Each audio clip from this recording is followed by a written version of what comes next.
If your right click isn't working on Windows 10 or 11, whether on a desktop or laptop, we can fix it with just a few simple steps. First, click the search icon and type CMD. Right-click Command Prompt and select Run as Administrator, then click Yes. We're going to restart Explorer.exe, which often resolves right-click issues.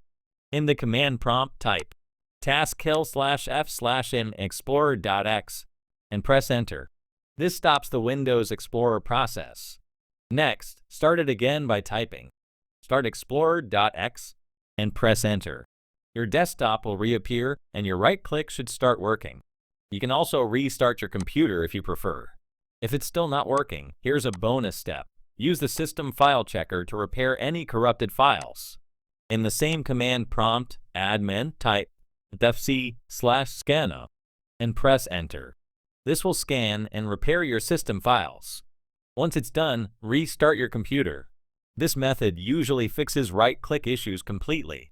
If it worked for you, please give the video a like and subscribe. Your support really helps. Have a wonderful day, and I'll see you in the next tutorial.